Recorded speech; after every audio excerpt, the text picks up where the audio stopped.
Well, Donald Trump addressing voters at his first campaign stop of the day in New Hampshire. That's where Trump is doubling down on his stance that this presidential race is unfairly stacked against him. Peter Doocy is live outside the rally there in New Hampshire. Peter, can you tell us what is the big focus? I know that he has 3 campaign stops today. We can hear him live. What is his focus today? Including many illegal immigrants. We're inside the rally here, Elizabeth, and we actually just heard Trump go somewhere that he has not gone yet.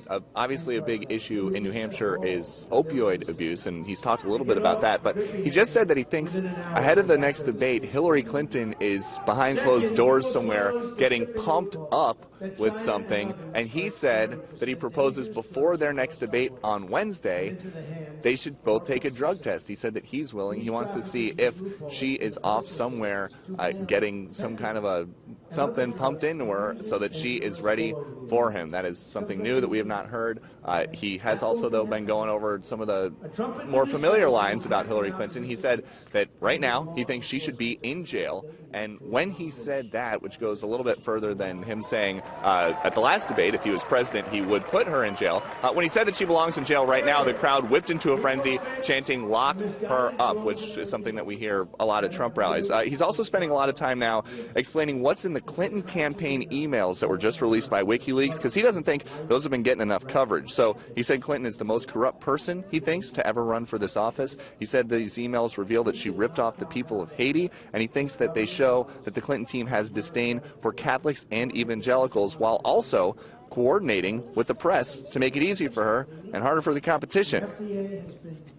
They show how the Clinton campaign gets the questions for the debates and the answers for the debates prior to the debate.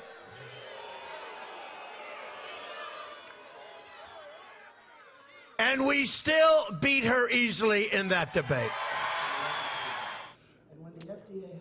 Trump today also trying to defend himself from what he calls phony allegations dating back a few decades, since his butler has now said that one story that a woman has come forward with wouldn't be possible, and since one of the women who says she was groped on an airplane says that it lasted for 15 minutes. Trump says that the 15-minute time frame is not realistic, because if it would have gone on for 1 second, he probably would have been smacked. Elizabeth. Well, Peter, Donald often talks about the turnout of his rallies. We can see a big crowd there behind you, but what type of crowd turnout has he had this week, especially after sort of a really rough week for the candidate? Right, bad week, but good turnout, or at least similar turnout to other Saturday rallies that we've been to at similar-sized venues. There was a long line a few hours before the doors opened. We've got some pictures of it for you. Still a lot of people in Trump gear, very excited Trump supporters chanting his name, chanting "Lock her up," as they have inside. And then once folks were allowed inside, the Trump started walking around with some flyers listing instructions to volunteer, and one of the volunteers told us that they have these flyers and they're specifically looking for female Trump supporters because they want females out in New Hampshire on behalf of Trump. They think that that would help soften him up a little bit. We don't have any numbers yet about how many they were able to recruit. We're hoping to get that in a little bit. But I can tell you that from here, Trump is off to another New England stop in Bangor, Maine for an arena rally, then off to a dinner in New Hampshire. The campaign says, despite everything that happened, despite the debate coming up, they are not slowing down. Elizabeth.